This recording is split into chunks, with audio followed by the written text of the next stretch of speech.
Welcome back to another episode of Projecting Grandeur. I am your host, Ron Dichter. I am very excited for this show. I've been trying to get it on the calendar for a while now, but I have a guest with me that is literally like a masterclass in resilience, leadership, and scaling seemingly impossible things. Brady Harris began his career as a lowly sales rep at a company called Eliot Management Group. He kicked butt, rose through the ranks into senior management. He actually took a break when he reached senior leadership to go into the military before coming back as their president, then took a role as the president of Payscape, and then the CEO of Dwala, and then currently where he stands as the CEO of Ixopay. I always got to work on that one. You got it. Yeah. He has just been a tremendous leader and really done some amazing things. So please help me welcome Brady Harris to the show. Brady, great to have you. Ron Dichter, great to be with you. Thank you for the intro. I'm going to play that back for my wife to say, see, this is what other people think of me. That was great. Thank you. That was a huge, yeah. That's a win for the day then. I like it. I love it. Thank you. Well, let's go to the early days. So as I mentioned, you started out as a sales rep at Eliot Management Group. I guess first off, what drew you into sales originally, and what are some of those biggest lessons, the early door knocking experience days gave you? Yeah, man, what a special time in my life. And, you played a huge part. I don't know if your audience knows, we've known each other for some time. And honestly, so many of the opportunities I think that I've had professionally, they either directly or indirectly link back to you. So I love how our histories interweave with each other. I never set out to do sales. Right after high school, I went to, of all places, I went to Russia. I went to St. Petersburg, Russia for an LDS church mission. And we always say, if you can sell religion to atheists in Russia, making cold calls and doing door-to-door stuff is super simple. So yeah, I think at one, I had kind of like developed that muscle that's required to be good in sales at a really early age. But if I'm being honest, I think, like a lot of people, I came from a pretty humble background. There's, 8 kids in my family, and my dad was in the military. So we by no means had a lot of money growing up. And I love this idea that I could make, really good money just based off of like my work ethic and whatever grit I could bring to the role and whatever talents I happen to have, and you throw those like things together, and that equals you control your outcome. And that was really appealing to me from the early days. Yeah, I love that. Control your destiny. So you eventually moved into senior management. When you kind of look back at time, what do you think helped you stand out and rise above the ranks? Because there was a lot of people that worked at that company. Why you? Yeah, there was. I look at my LinkedIn now, and it was, I think over like a 10-year period, I counted maybe like 4 or 5, maybe even 6 promotions, like every 2 years, every 2.5 years. And I think a couple things as I reflect on that, ultimately, I think it was this really lucky convergence that, every role I was in, if you can show good results, if you're one of the best in whatever that role is at the time, if that's is kind of like the foundation, so you're killing it in your current position, that helps you kind of stand out. And I think, find opportunities, or maybe opportunities come to you. You just have that credibility. I think a little bit of, whatever like natural, leadership skills I might have. With each promotion, you can kind of showcase that at a higher level, so you get more visibility. And then I think opportunity begets opportunity. So as you're doing well, as you kind of master, whatever role you're in, as you're getting more and more influence in the business, that I think can create some inertia and momentum. And for me, I had this insatiable appetite that I hate feeling like I'm stagnant. And so with every promotion, the true answer was like, I was scared. I was like, oh my gosh, what am I doing? I have no idea like how to do this next role. I always felt capable, but I didn't feel qualified. And so I think just that feeling that I was growing and progressing in this really special environment where the business was growing and it was creating tons of upside and it was creating tons of growth potential for the right people. So like talent, work ethic, you're doing well in your current role, you have ambition. And then honestly, you just need to be in the right environment where it'll reward you when you can bring all those things together. And that's where I consider myself so lucky to be in that space that I was able to have those doors unlocked and take those opportunities. Yeah, I wouldn't sell yourself short either, because recognizing that inertia, that momentum you talk about is key. A lot of people sit back and they embrace that next level that they climb to, but you were just looking at that as like, okay, that's just the next step in the journey that you're trying to get to, and that's important to recognize that. Well, that's actually a great point. And I don't want to be, like, no offense, like a Gary Vee or whatever in what I'm about to say, right? But like, uh, I've noticed that so many people are like, I want the promotion, I want to make more money, like I want more responsibility. But there's like that there's stuff that comes along with that. It's like you have to be willing to be uncomfortable. You have to take the risk that comes with promotions.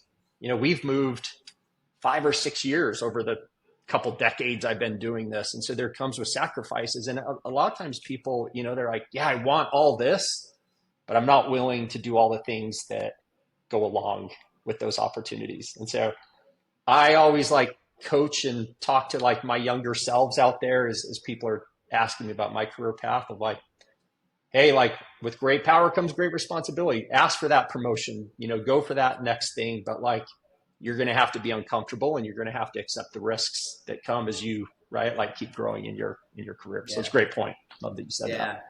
Oh, I think this next question, I think is going to really help our audience understand who you are as a person. So you took a significant career pause from a very high-powered position to go serve our military, which thank you for your service. How did this experience shape you as a leader, and how did it impact your approach to business once you got back from the military? Yeah, man, that was such a scary, but I think really pivotal time in my life. I come from a military family. I've got 5 brothers, so there's 6 boys. I mentioned my dad was in the military. I'm the oldest of 6, and so as I'm climbing that corporate ladder and making more money and sitting in boardrooms and all the things, I was watching my younger brothers, go in the Marines and go in the Army and just have these like incredible experiences. And I was feeling, I think, increasingly kind of like, maybe like corporate white collar, that I was living this like life that I'd carved out for myself. And I just felt like this stirring of the soul of like, man, that like real just special experience of serving your country and doing really hard things. It was like my soul was just like craving for that. And so I remember being really inspired. I don't know if the audience remembers, Pat Tillman was a really great football player. He played for the Sun Devils, and then he had some time in the NFL, and then he went in the Army Rangers and was actually he was killed in Afghanistan.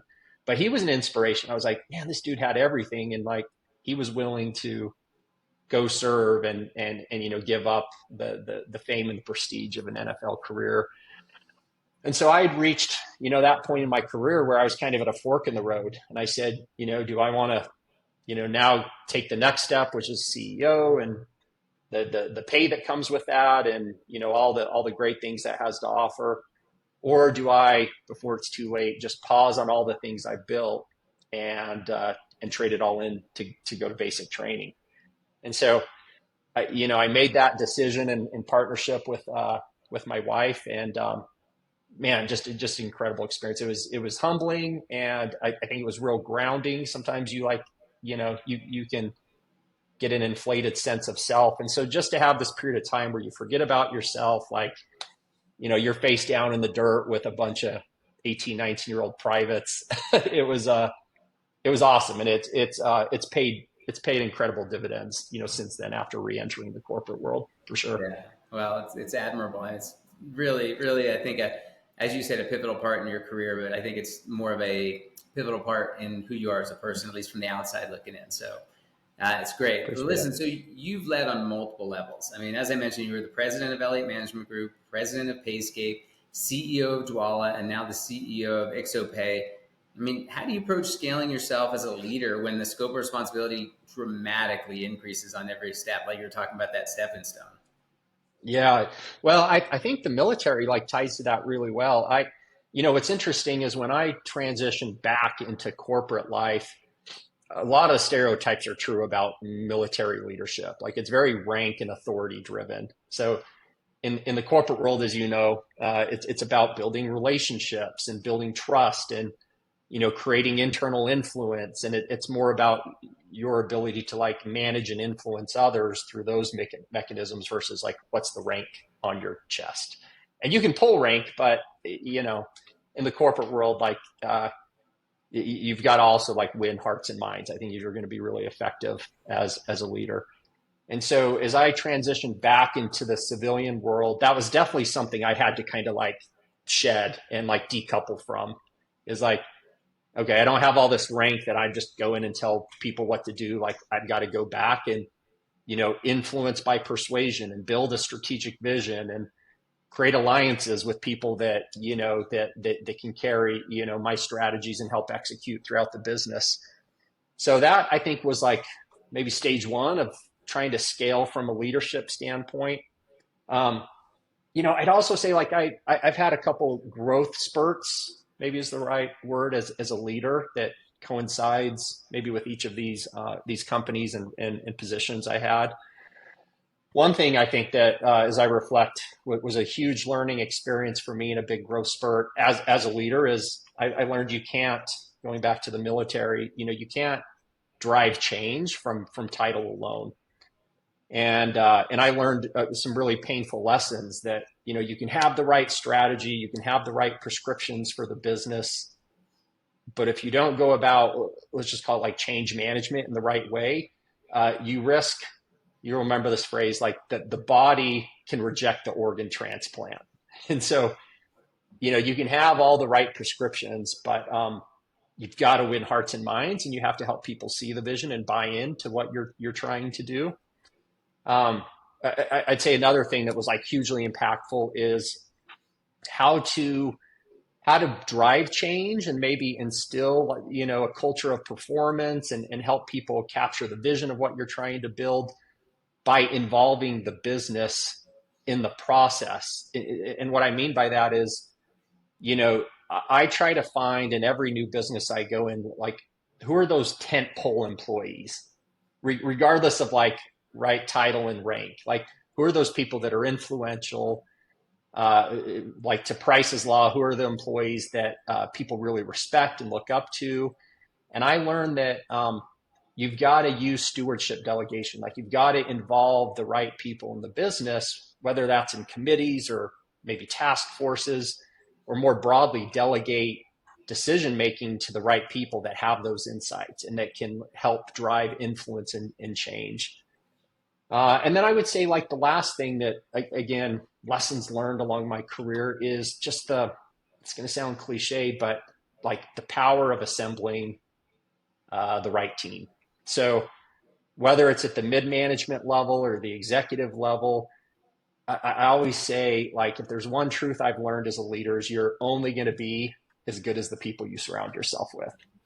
Like, hands down, right? And I learned that no matter the charisma or the work ethic or the experience that I have, none of that is going to matter. And I can't supplement or complement for just having the wrong people on the team. And then conversely, I can suck at my job. Maybe I'm not charismatic and maybe I have the wrong strategy for the business. But if you just got like high caliber quality people and you surround yourself by good people, they can compensate for you. You just got to get out of their way and let them do, their jobs. And so I think that's been an incredible lesson learned along the way. Just like get really good people, get out of their way, give them what they need, and you're going to be successful, at the end of the day.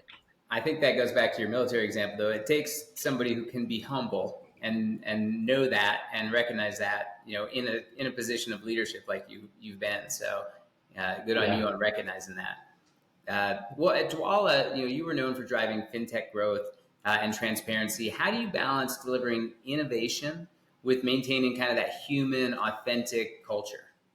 Well, all right. I'm gonna be vulnerable for a moment. So before coming into Dwala, which is, it's a venture-backed business, so high octane growth. Andreessen Horowitz, some really good like venture capital investors. As COVID was kicking off, it's a cash burn business. So it's like, how do you drive triple digit growth? The business before that, Payscape, that later became Payrock, a really painful both leadership and kind of life lesson that I learned there was, again, this is going to sound so corny, but I think I learned just how difficult you can make your life as a leader if you approach whatever the role is not being authentic. And so at Payscape, I think I felt a lot of pressure stepping into that role as I was taking over the day-to-day for the original co-founders to bring immediate results. And so, I tried to lead maybe more authoritarian. I came with this like very explicit playbook that I was going to roll out. And I think this idea of that human touch, that like authentic approach to leadership and downstream the culture that is created from that, I didn't give it the time and the attention that it deserved. And it really set me back a good 9 to 12 months before, I had that realization. I had to apologize to a lot of people into the business and kind of reset and restart. And when I restarted, it was like through this lens of, okay, I've got to be myself. I'm not going to try to fill this like scripted, role or identity of what I think, an executive looks like. I'm going to involve the right people in the strategy, and I'm going to be transparent, and I'm going to kind of like start from the ground up. And when I did that, I mean, literally the results like 10x'd overnight versus this more like inauthentic kind of authoritarian approach to running the business. So that's the context. When going to Dwala, I think I carried those lessons forward into, at the time, what was my first time being the CEO of a high growth business. And I was just really intentional about creating this culture where, employees feel connected and they feel vested in the work. And what I've learned is that really requires this like radical and what probably a lot would consider maybe progressive transparency, at least in a corporate setting, where, I was treating, and I've since tried to treat employees like I'd want to be treated. And that means access to sometimes privileged information about the business. That means maybe I show the business what the board decks are, or, a full review of our financials, or, setting up task forces to help us, calibrate around strategic objectives.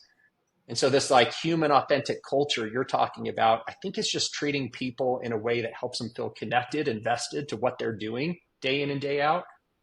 And the output of that is, if they're the right people, they're going to care a lot about the business and they're going to put their heart into the work. And the culture that I think comes out of that is just incredible. And it's all conducive to, creating a high performance, culture that meets its goals and its objectives. It's a pretty powerful formula.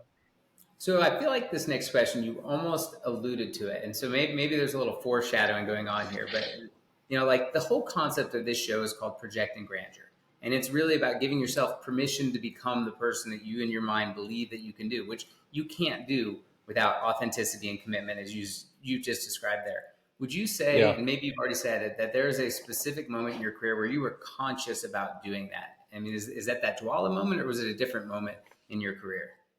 Yeah, I think it was the Dwala moment. Yeah, that's a really, man, what a great question. As I reflect, even at my, at my first company at Eliot Management Group, where I was getting all these promotions, I look back and it's kind of embarrassing now. And I give myself a little bit of grace because it was the first time I was being put in these leadership roles, and, you're trying to figure it out along the way. I think, I think I more so had this idea of like, what does a senior manager look like? What does a VP look like? How do they act? How do they talk? How do they dress? What's like, what are all these like characteristics of what, in a movie, or what would be like this caricature of like a high powered president or CEO. And so I think I was maybe like inauthentic, that was the direction that was the direction I was approaching those roles, is like, I had this idea of who I was supposed to be and how I was supposed to act, versus the opposite direction of, okay, who in like in my heart of hearts, who am I as a leader? Who am I as a manager? Like, what are my maybe like personality traits that I should lean into and make sure are being shared, right, with those that I work with. And so as I think I was more playing a part for a good chunk of my career.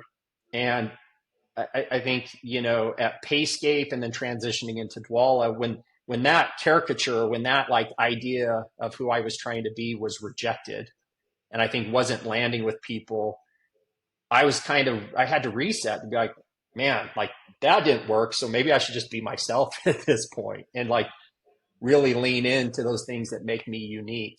And as you know, I think when people can like sense that authenticity, um, and they feel connected to you as like a human being and as a leader, like that just unlocks all kinds of really, special and powerful stuff where people follow you not because of your title or not because you manage them from a hierarchy standpoint. Like, I think that rejection of leadership into authenticity that, that's where the magic happens.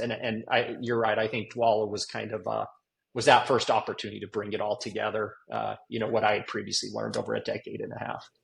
Yeah, which is really interesting to my next question. So you made headlines, in the past about including yourself in a layoff at Dwala. That's Yeah. that's a big decision. So what guided that decision, and what does that say about how you, Brady, define leadership? Oh man. Yeah. I'm sitting on that one for a moment. Yeah, that was tough. If people, especially if you were in tech, this is kind of circa like 2022, 2023, the fundraising environment changed. So, the era of free money was over. Investors, they were panicking and they were holding onto their funds and not writing checks. And so when you're a high growth venture backed business where you've got a runway and it's a cash burn financials, like that was a scary time for a lot of businesses. And like a lot of businesses at that time, we looked at how are we going to weather this, like what could be multi-year storm of higher interest rates, fundraising had dried up. And it was going to become this era of survival of the fittest. And a lot of the listeners probably remember you were seeing layoffs in mass across tech. People were pulling back on R&D, and you're just trying to preserve capital and live to fight another day. And so the truth is, as the CEO, when I was looking with our board at our strategy, I saw it evolving from more of this being on the offense, meaning growth oriented, go to market focused approach to we were going to be product driven. So we're pulling all the way back on spend. We're, cutting sales and marketing by a sizable margin. We're investing in like deep product and, the platform with the idea that as, the market environment changes, we will have the right products to capture at that time what hopefully would be, tailwinds in the business. And I just, like the military, I couldn't shake this feeling like in the deep recesses of my soul that maybe I wasn't the right CEO of what the business needed during that chapter or phase of the business. And so we were going through that really crappy exercise that a lot of executive teams have had to go through of, reducing headcount and restructuring the org with lower headcount. And that required that we were doing, layoffs across nearly every department and division of the business. And I looked and I thought, man, like we're really expensive and heavy at the executive level.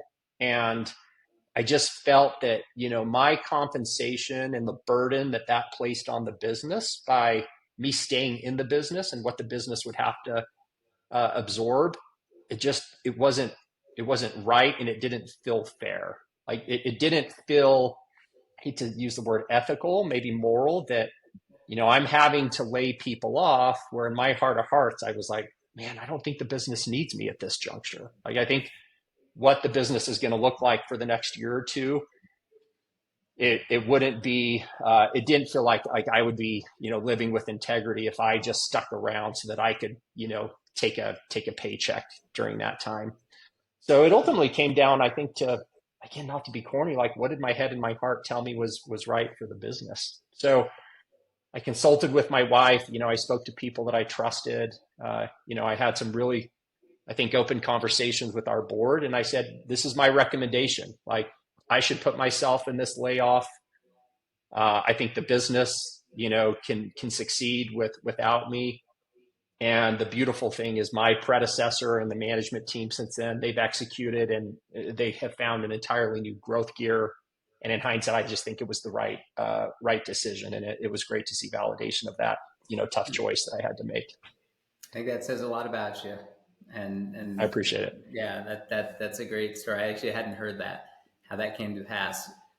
Well, kind of looking forward at where you are now. So now at IxoPay, what gets you excited about the future of really global payments, and what new leadership muscles are you having to flex here as you build into this new chapter?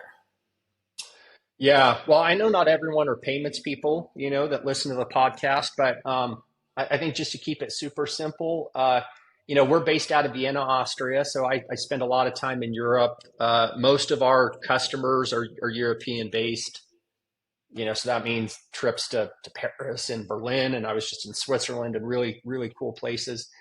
And so I maybe have this unique perspective of what's happening globally, not just in North America, but also Europe in our space, in the world of payments.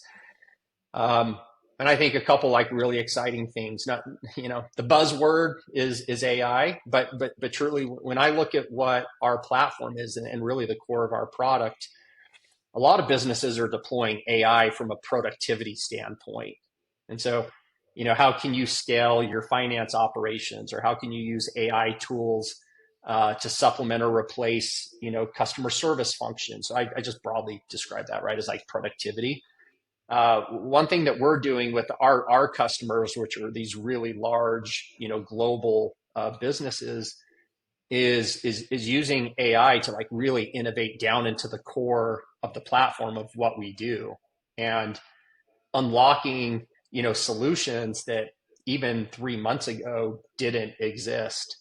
And so I think even zooming out from like what we're doing from a payment standpoint, just seeing this like point in human evolution in how AI is transforming, like that's really it's scary and it's exciting. And I don't think people capture like the magnitude of how our lives are going to change. So that's a big focus for us, right, as an orchestration platform.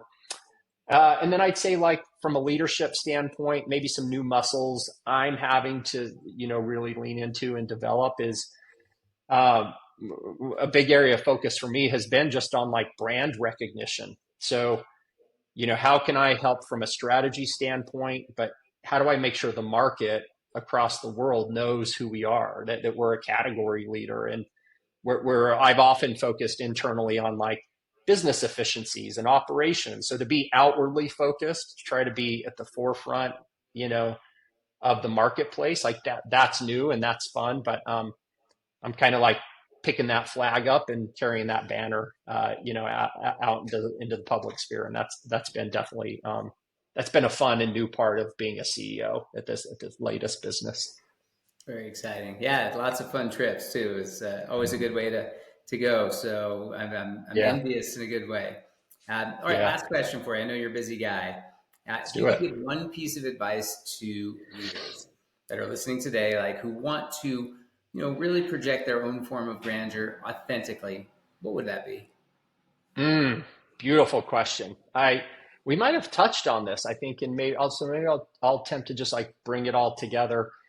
Like, I think when you think about the words of like leadership, whether you're an entrepreneur about to do something new, or you're stepping into a role for the first time, or maybe you're in a leadership or management capacity and you're trying to figure out how to level up or how to be more authentic as a leader. Again, not because I've got it right my whole career, I've just got it wrong so many times. Is I would really give somebody the guidance that they should have a real honest look as to who they are, as a leader. Who do they aspire to be? And if you can't articulate, like, these are the core tenets of me as a person, or these are the unique aspects of my personality, or, these are maybe like the leadership qualities that I have, or maybe the leadership qualities that I hope to have. If you don't have a clear idea where you can like in a really crisp way, describe that and articulate it, you're kind of like this ship at sea that you don't even really know like what direction am I heading? Like who am I trying to become? And so this word of like authenticity, how it intersects with leadership is know who you are, know who you're trying to be, and then just be real intentional about, building your profile around those things and look for opportunities to lean into that and kind of let go of everything else. And I think as people like are trying to project that form of grandeur, authentically, people will sense it and they'll feel it and they'll gravitate towards it. And your impact and influence, it's ultimately going to just like it's gonna explode in terms of magnitudes and your influence as a leader. So I think that's what I'd leave the audience with. I love that. Well, listen, Brady, it has been an honor and a privilege talking to you today. I know that our audience will be truly inspired. You're probably one of the most genuine and authentic people that I know, and I hope to grow up and be you someday. So keep on being you, my friend. Love the Well, I journey. feel the same way about you. So thank you for the invitation and yeah, for all the impact you've had on me. Really appreciate the opportunity here. Absolutely. Well, everyone else, thanks for tuning in. We've got lots of exciting guests lined up. And don't forget, Projecting Grandeur is about becoming that person that you know you can be. You just need a little push to help you get there. So thanks so much. Signing off with Brady Harris. Have a great day.